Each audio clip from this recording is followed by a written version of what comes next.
37 का गांव का उजड़ा, एक नहीं 18 गांव टटा के उजड़ा है। और छत्तीसगढ़ का रघुवर जी का बेटा ललित दास यहाँ IL6 में नौकरी करेगा, CSR को संभालेगा। हम सवाल करेंगे, क्या बाप के तोड़ने के बदले बेटे दरोगा बनेगा? बाप के तोड़ने से बेटे दरोगा बनेगा? बाप एग्जाम पास करेगा, बेटा टीचर बनेगा? तो पूर्व मुख्यमंत्री है चाहे वर्तमान राज्यपाल है, ललित दास कौन है? हमको हिसाब किताब चाहिए। उसका बाप का जमीन है क्या? 20,000 नहीं, 20 पैसा नहीं मिलेगा, 20 पैसा नहीं मिलेगा। बीडीओ का बाप का जमीन है, सीओ का बाप का जमीन है क्या? लेकिन आपके बाप का दादा का ये जमीन है, ये 4000 साल से हम ये खेती बाड़ी करते हैं, ये हमारा प्रमाण है। मर्यादा पुरुषोत्तम को श्री राम कहते हैं, बांसुरी वाले को घनश्याम कहते हैं, मिसाइल मैन को अब्दुल कलाम कहते हैं, और जो टाटा BCSL से आंख मिलाए उसे टाइगर जयराम कहते हैं। हमें कार नहीं, बदले में रैयतों के लिए रोजगार चाहिए। इस बात में उनके बीच तू में हुआ था, वाद विवाद बढ़ा था। और आज इतिहासकार कहते हैं, आज जो लोग गांवों में वो कहते हैं कि शहीद शक्तिनाथ महतो ने उस समय तत्कालीन टाटा के GM के गालों में खींचकर 2 तमाचा लगाया था, मैं उस वंश का औलाद हूं। हो सकता है हमारी हत्या होगी, हमें परवाह नहीं, लेकिन अगर मुझे मानने वाले लोग हैं और मेरी हत्या होती है तो मैं आपसे कहूंगा, उस समय धरना नहीं दिया जाएगा, ना कोई आगजनी किया जाएगा, ना ही सड़क जाम किया जाएगा, और ना ही बसों का शीशा फोड़ा जाएगा। यदि सच में हमारी हत्या से आपको गुस्सा लगे तो शीशा नहीं, सर फोड़ना उन बेईमानों का जिनके कारण हमारी हत्या हुई।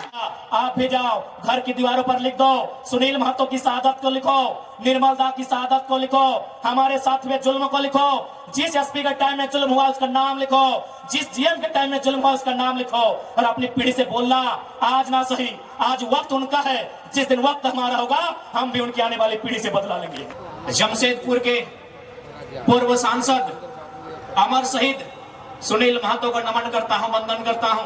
और आज लोकतंत्र के चौथे स्तंभ के माध्यम से मैं वर्तमान राज्य सरकार से आह्वान करूंगा कि केंद्र सरकार से शहीद सुनील महतो की हत्या के लिए NIA का गठन हो, NIA की टीम उनकी जांच करे, उनकी मृत्यु के कारणों का खुलासा करे और तमाम अपराधियों को कटघरे के भीतर लाके खड़ा करे। ये मैं राज्य सरकार से मांग करता हूं।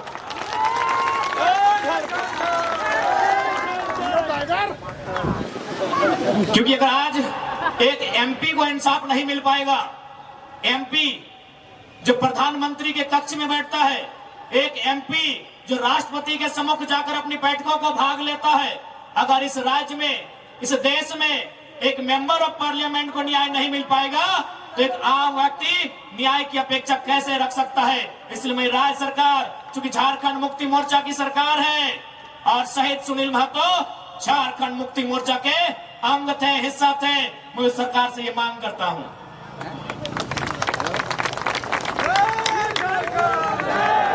तो आज ये मेरे लिए भी गर्व का विषय है और शायद ये झारखंड के इतिहास का पहला विषय होगा कि हम प्रत्याशी हैं कोयलांचल का, और नारा अगर जमशेदपुर में लग रहा है तो ये भी गर्व का विषय है। खैर, जी हाँ, लोकसभा प्रत्याशी हमने गिरिडीह के लिए सोचा है, अब जमशेदपुर की धरती में नारा लगा रहे हैं तो कोशिश कीजिए नारा कम लगाने, तो जमशेदपुर में भी मन बना सकते हैं। खैर, अभी जमशेदपुर के लिए इरादा नहीं है, क्योंकि मेरा सोच है कि हम पहला वोट खुद को दें और मेरा वोटर ID गिरिडीह में है। इसलिए बाकी भविष्य में जहां जहां से लोग डिमांड करेंगे और जहां से हम लड़ सकते हैं वहां मैदान जंग में शामिल होंगे, क्योंकि हम एक क्षेत्र का लीडर बनने नहीं आए हैं। आज ये कोल्हान की धरती, आज इस धरती के चारों ओर बड़ी बड़ी इमारतें, न जाने कई हजार फैक्ट्रियां, कंपनियां, एक बड़ा उद्योग का क्षेत्र, लेकिन आज जब स्थानीय लोगों को वहां निम्न पाते हैं तो बड़ा सवाल आता है कि आखिर किसके लिए यह झारखंड राज्य अलग किया गया। 88 सालों का संघर्ष, 88,000 का बलिदान, धरती आबा बिरसा मुंडा की जन्मतिथि 2015 नवंबर को यह राज्य अलग हुआ, बिहार राज्य से कटकर 46% भूभाग लेकर 79,714 वर्ग किलोमीटर, और उस समय 18 जिले लेकर यह राज्य अलग हुआ। लेकिन आज आप देख सकते हैं, आपकी नजर जहां तक जाएगी आप जहां तक अपनी नजर को दौड़ा सकते हैं, आज आपको एक ही चीज तस्वीर सामने आएगी कि आज भी झारखंड के लोगों को छलने का ठगने का काम किया जा रहा है, उसके खिलाफ हम गुलाम लेकर आए हैं।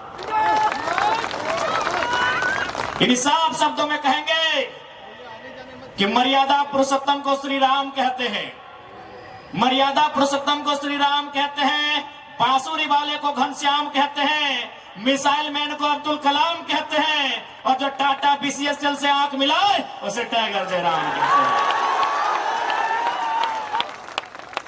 बिल्कुल सवाल होगा, जबकि मुझे बहुत सारे लोगों ने कहा कि आप फ्यूचर के लीडर हैं झारखंड का, आप झारखंड का भविष्य हैं, आप अच्छा बात बोलते हैं, आप अच्छे हैं भी, लेकिन कोशिश कीजिएगा कि कोल कंपनियों के खिलाफ मत बोलिएगा, टाटा वेदांता बिड़ला के खिलाफ मत बोलिएगा, ये बड़ी हस्ती है।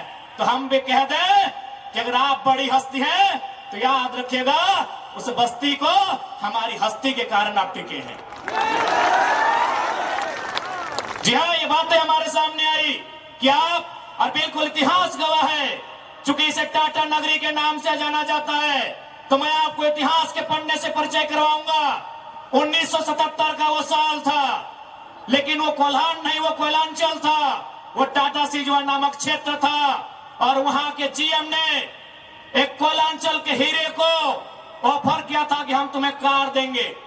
उस कोयलांचल के हीरे ने कहा था हमें कार नहीं, बदले में रैयतों के लिए रोजगार चाहिए। इस बात में उनके बीच तू मैं हुआ था, बात विवाद बढ़ा था, और आज इतिहासकार कहते हैं, आज जो लोग गांवों में वो कहते हैं कि शहीद शक्तिनाथ महतो ने उस समय तत्कालीन टाटा के जीएम के गालों में खींचकर 2 तमाचा लगाया था, मैं उस वंश का औलाद हूं, मैं उस कौम का औलाद हूं।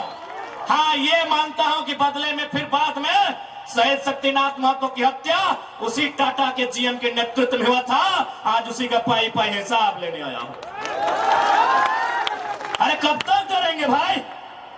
अरे क्यों डरेंगे? मौत से क्यों डरेंगे? मौत तो हमारे नसीब में है।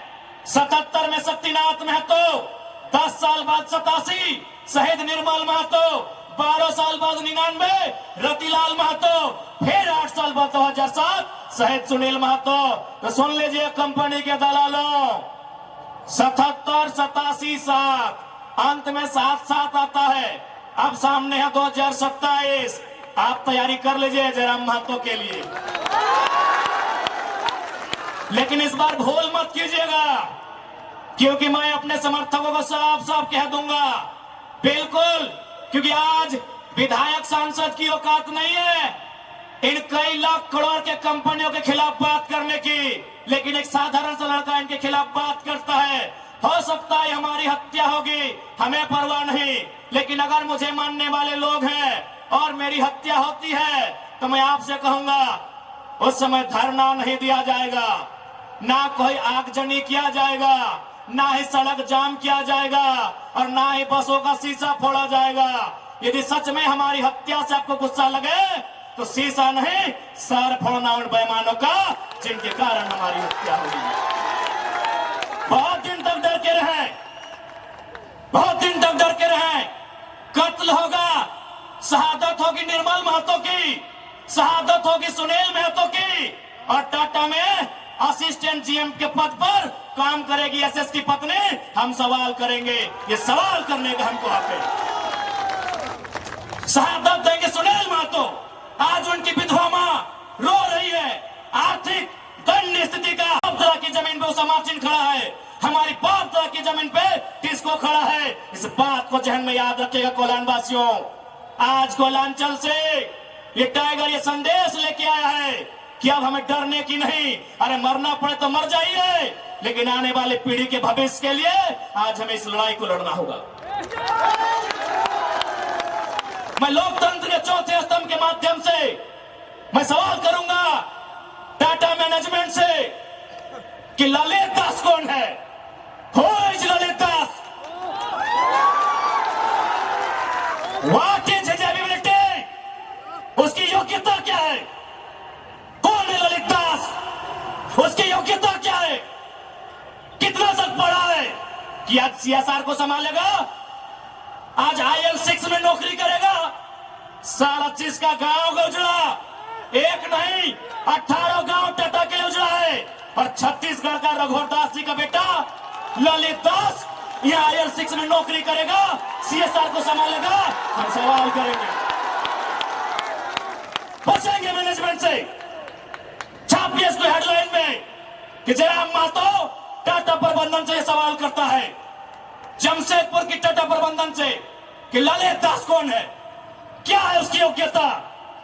बाहर बात अच्छा मजाक बना के रखती है। कत्ल होगा हमारा, लहू बहेगा हमारा, हमारी लहू से स्वर्णरेखा की नदी लाल होगी, हमारी लहू से दामोदर की नदी लाल होगी, और ललित दास माला माल होगा। हम सवाल भी करेंगे और बवाल भी करेंगे। इस बात को लिख लीजिए, आइए सामने टाटा के प्रबंधन, और हमें उत्तर दीजिए कि ललित दास कौन है, क्या है उसकी योग्यता। पूर्व मुख्यमंत्री का बेटा होना योग्यता है या वर्तमान राज्यपाल का बेटा होना योग्यता है? क्या यह योग्यता कहा जाएगा? भारत एक संवैधानिक राष्ट्र है। क्या बाप के दौड़ने के बदले बेटे दौड़ोगा बनेगा? बाप के दौड़ से बेटे दौड़ोगा बनेगा? बाप एग्जाम पास करेगा, बेटा टीचर बनेगा?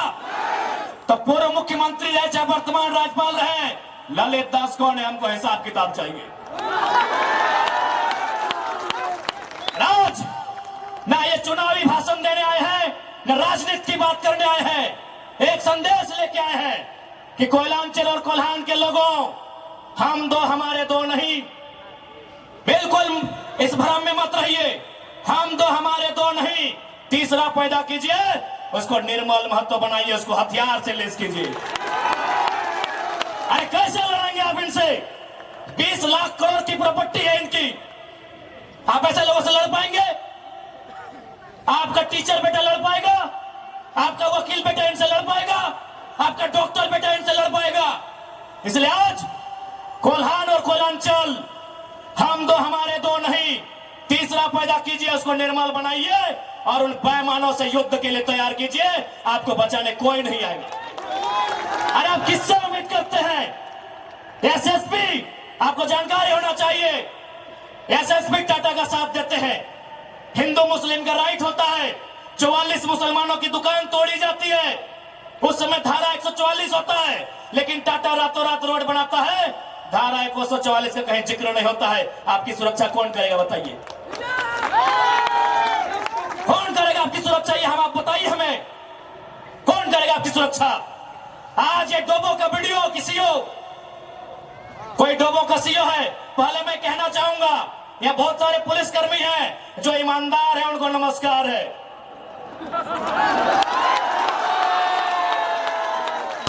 आईएएस रहे चाहे आईपीएस रहे, जो ईमानदार है उनको नमस्कार है।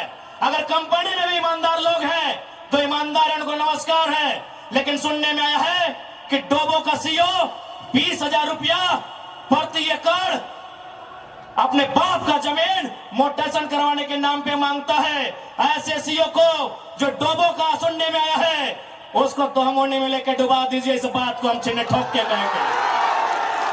उसका बाप का जमीन है क्या?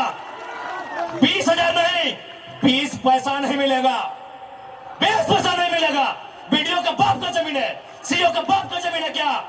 लेकिन आपके बाप का दादा का ये जमीन है। ये 4000 साल से हम ये खेती बाड़ी करते हैं, ये हमारा प्रमाण है। अरे अब तो दुनिया के वैज्ञानिक मान रहे हैं कि सबसे पहला इंसान सिंहभूम से निकला था। आप गर्व कीजिए अपने इतिहास पर, आप गर्व कीजिए अपने इतिहास पर। ये हम नहीं कह रहे हैं, ये दुनिया की रिसर्च की टीम कह रही है कि जब दुनिया जल में था और जल से जो मिट्टी का कण पहले बाहर आया था वह सिंहभूम का इलाका था। ये दुनिया के रिसर्च टीम कह रही है। यानी ये जमीन हमारी है, ये भूमि हमारी है, और आज यहाँ हम बेगाने बन के बैठे हैं। आज यहाँ हम दर बदर की ठोकरें खा रहे हैं। आज हमारे यहाँ कत्ल किया जा रहा है और एकदम साल दर साल किया जा रहा है। 77 में, 87 में, 97 में, 7 में एकदम कंटिन्यूली हमारा कत्ल किया जा रहा है। और आज हम हाथ धर के बैठे हैं। आज हम कहना चाहेंगे, आज बिल्कुल अगर हम होते हैं निर्मल दा के समय, यदि हम होते सुनील दा के समय, कसम से आंख से आंसू नहीं बहाते, कसम से आंख से आंसू नहीं बहाते। उनकी मौत के साथ साथ और 100 लोगों को मरने के लिए तैयार करते और आंख से आंसू नहीं उनको नदी में बहाते जो उनकी मौत का कारण बने थे। हमने आंख से आंसू बहाया, हमने अनाथों जैसा अनुभव किया कि हमारे लीडर चले गए। अब रोने का समय नहीं है, अब बिलखने का समय नहीं है, इंतकाम का समय है। क्योंकि आने वाला 20 साल बाद आने वाली पीढ़ी ना वो निर्मल दा को पढ़ने का समय जुटा पाएगी, ना वो बिरसा मुंडा को पढ़ने का समय जुटा पाएगी, ना वो शेख भिखारी को पढ़ने का समय जुटा पाएगी। आने वाली पीढ़ी सवाल भी नहीं कर पाएगी। इसलिए आज आपको अपने हर एक घर से, हर एक परिवार से एक एक औलाद को, चाहे बेटा या बेटी रहे, एक एक औलाद को फौलाद बनाना होगा। ये आज मैं कोल्हान वासियों को कहना चाहूंगा।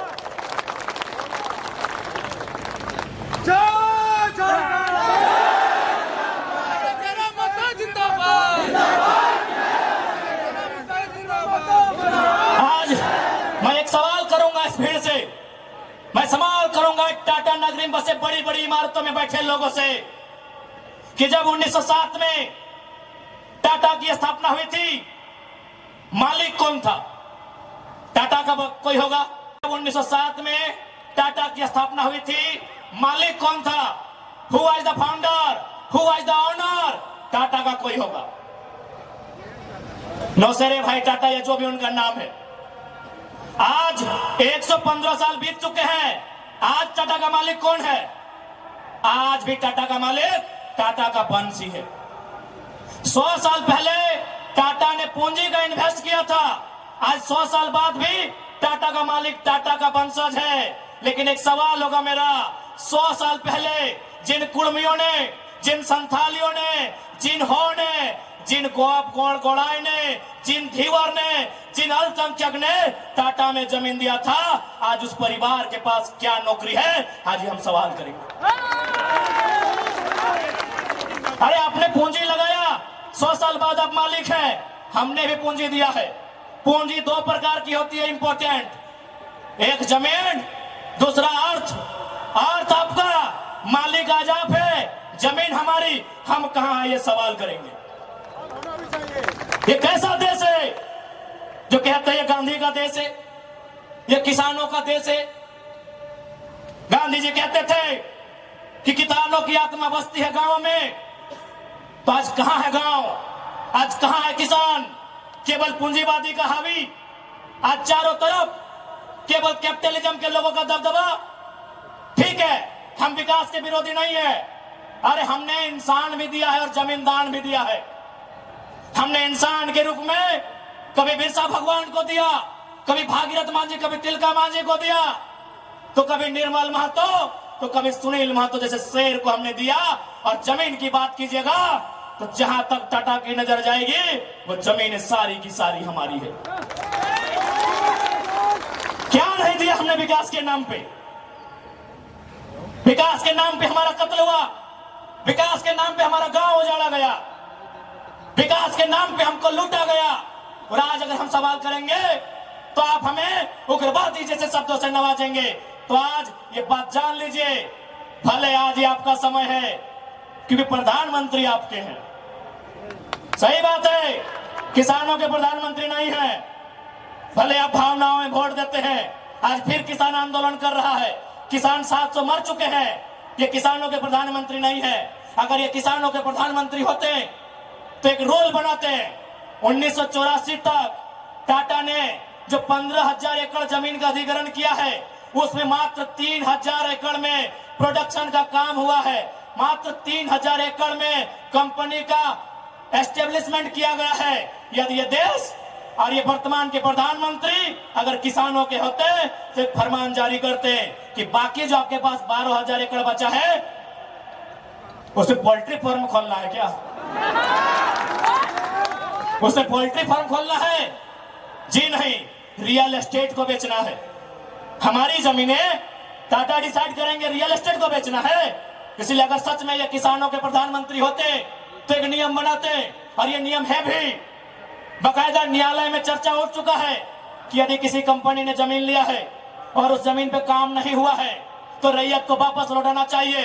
टाटा ने 15,000 एकड़ जमीन लिया है, मानते हैं 3,000 एकड़ पर इन्होंने काम किया है, चलिए 3,000 एकड़ एक्स्ट्रा, अभी भी 10,000 एकड़ जमीन है जो इनके कब्जे में है, वो यहाँ के रैयतों को वापस मिलना चाहिए। तब मानेंगे ये गांधी का देश है, तब मानेंगे किसानों का देश है। आप बोलेंगे हम मान लेंगे, भेजिए 10,000 एकड़ जमीन वापस, तब मानेंगे किसानों का देश है, तब मानेंगे महात्मा गांधी का देश है। आज और तमाम जितने भी आईएएस, आईपीएस, मिनिस्टर, आज अगर मैं साफ कहूंगा कि संविधान की जितनी हत्या उग्रवादी आतंकवादी करते हैं उससे कहीं ज्यादा वो आईएएस, आईपीएस और मिनिस्टर संविधान की हत्या करता है जो पूंजीपतियों का साथ देता है। क्यों पता है? पढ़े लिखे लोग, पुलिसकर्मी भाई आप भी सुनिएगा कि आपके एसपी संविधान की हत्या कैसे करते हैं। हाँ, पुलिस वाली दीदी आप भी सुनिएगा कि आपके डीसी संविधान की हत्या कब करते हैं। भारत के संविधान को खोलिए, भारत के संविधान में प्रियम्बल आता है, प्रियम्बल में क्या लिखा है पता है? हम भारत के लोग सामाजिक, राजनीतिक, आर्थिक न्याय की बात लिखा है। हम भारत के लोग धर्मनिरपेक्ष समाजवाद का नाम लिखा है, समाजवाद, पूंजीवाद नहीं लिखा है, कहीं नहीं लिखा है। भारत के संविधान में समाजवाद लिखा है। हम भारत के लोग धर्मनिरपेक्ष समाजवाद भारत की निर्माण करेंगे। आज ये जो भी आईएएस, आईपीएस अगर पूंजीवाद का पक्ष लेते हैं, नक्सली से भी बड़ा नक्सली वो आईएएस, आईपीएस होते हैं। हाँ, हम सीना ठोक के कहेंगे। बाकी एसपी साहब, आप चाहे तो हमारी मौत का साजिश कर सकते हैं, क्योंकि आपकी पत्नी को पूर्व में, अभी नहीं, अभी वाले नहीं, अभी वाला नया आए हैं, पूर्व वाले एसएसपी साहब, आप चाहें तो हमारी हत्या की साजिश रच सकते हैं, रचने का आपको अधिकार है। आपकी पत्नी को टाटा के दलालों ने नौकरी जो दिया है, और ये कोई नई बात नहीं है। झारखंड राज्य में केवल गुंडों ने मौत का साजिश नहीं किया है। बगोदर के एक विधायक थे, नाम अगर आप नहीं जानते तो सुन लीजिए, कॉमरेड महेंद्र सिंह, उनकी हत्या में एसपी का हाथ था। सीना ठोक के कहते हैं आज भी गांव में लोग कहते हैं कि कॉमरेड महेंद्र सिंह की हत्या में उस समय जो भी थे, क्योंकि हम लोग उस समय अंडा थे, अंडा मेरा छोटा बच्चा थे, हमें आइडिया नहीं है, जो भी थे, जिस भी जिला के थे, झारखंड में 24 में से एक एसपी का हाथ था महेंद्र सिंह की हत्या में। तो ऐसे लोग जिनकी पत्नियों को, जिनके बच्चों को ये लोग नौकरी देंगे, वो हत्या करने से पीछे कैसे हटेंगे? तो सुन लीजिए महोदय, चूंकि आपकी योग्यता का हम सम्मान करते हैं, आपकी प्रतिभा का सम्मान करते हैं, आपकी एजुकेशन का सम्मान करते हैं, लेकिन एक बात कहेंगे, हम गरीब लोग हैं, बद्दुआ नहीं देते हैं, लेकिन हमारे दिल से एक हाय निकलती है। उस हाय से याद रखिएगा, ये विधाता आपको कभी माफ नहीं करेगा। अरे भाई, अगर हिम्मत नहीं है तो काहे गर्व से बोलते हैं कि आईएएस, आईपीएस बन के आए हैं? अगर Tata, Vedanta, Birla, BCCL, CCL, Ambani, Adani, Usha Martin, TISCO, Telco, अगर उनकी गलत नीतियों से आपको लड़ने का हिम्मत नहीं है तो काहे खुद को आईएएस, आईपीएस की गिनती करवाते हैं? चपरासी बनिए, चपरासी बनिए। और हम ये भी मानते हैं कि आज आपके पास शक्तियां हैं। अरे बहुत अच्छा, क्या कीजिएगा? ऐसे भी तो हमारा कत्ल होता आया है। हम कत्ल होते होते हम मरते मरते परेशान हो चुके हैं। हमने बहुत कत्ल देखा है। जितना अंग्रेजों ने हमें नहीं सताया है, उससे कई ज्यादा गुना कॉर्पोरेट ने, भ्रष्ट आईएएस, आईपीएस ने, भ्रष्ट मिनिस्टर ने और भ्रष्ट डोबो जैसे सीओ ने हमें सताया है। अरे आप क्या कीजिएगा, कीजिए ना। मरने सब आया है, कौन यहां जीने आया है? 610 ट्रिलियन वर्ग किलोमीटर सूरज। हमारे साथ अगर हमारी सभा को सुनेगा तो आपका जनरल नॉलेज भी बढ़ा देंगे। 610 ट्रिलियन वर्ग किलोमीटर सूरज एक दिन मर जाएगा। 510 मिलियन वर्ग किलोमीटर की धरती ये भी एक दिन मर जाएगी। 165 वर्ग किलोमीटर में फैला हुआ, मिलियन वर्ग किलोमीटर में फैला हुआ प्रशांत महासागर, ये पानी भी एक दिन सूख जाएगा। 5,95,000 वर्ग किलोमीटर, 95 लाख वर्ग किलोमीटर फैला हुआ हिमालय का पहाड़ एक दिन पिघल जाएगा। 38 मिलियन वर्ग किलोमीटर में उगने वाला चंद्रमा मर जाएगा। अरे 5 फीट का इंसान काहे डर रहे हैं, काहे डर रहे हैं? आपकी डर आपकी मौत का कारण है, आपकी डर आपकी भय का कारण है। मैं एक लाइन कहूंगा, एक क्रिकेट का उदाहरण आपको दूंगा। साउथ अफ्रीका में एक खिलाड़ी थे, उनका नाम था ग्रीम स्मिथ। उन्होंने घर की दीवारों पर 3 लाइन लिखा था कि मुझे बड़ा होके साउथ अफ्रीका की टीम से क्रिकेट खेलना है। दूसरा लाइन लिखा था, मुझे साउथ अफ्रीका की क्रिकेट टीम का कप्तान बनना है। और तीसरा लाइन लिखा था, मुझे ऑस्ट्रेलिया को घर में घुसकर टेस्ट मैच हराना है। जबकि क्रिकेटर का ड्रीम होता है वर्ल्ड कप जीतना, लेकिन ग्रीम स्मिथ का ड्रीम वर्ल्ड कप नहीं था, ऑस्ट्रेलिया को टेस्ट में हराना था। चूंकि उन्होंने घर की दीवार पर लिखा था, रोज उनको पढ़ते थे और उन्होंने वो तीनों ड्रीम पूरा किया था।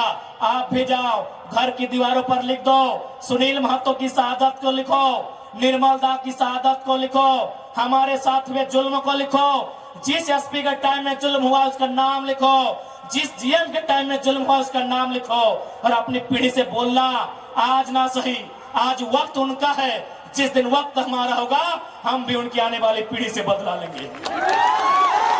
जाओ अपने घर की दीवारों पर लिखो, जाओ शोषित लोग, वंचित लोग अपने घर की दीवारों पर लिखो, हाँ आज समय इनका है, आज ये बड़ी बड़ी इमारतें इनका समय है। लेकिन याद रखिएगा, सिकंदर भी 33 साल की उम्र में झाल बजाकर लौट गया था। बड़े बड़े 30 मारखास जहां से लौट गए। इसलिए मैं तमाम लोहा नगरी में जितने पदाधिकारी हैं, जितने मिनिस्टर हैं, मैं एक संदेश देना चाहूंगा, पाप का भागी मत बनिए। पाप किसी के बाप का नहीं होता है।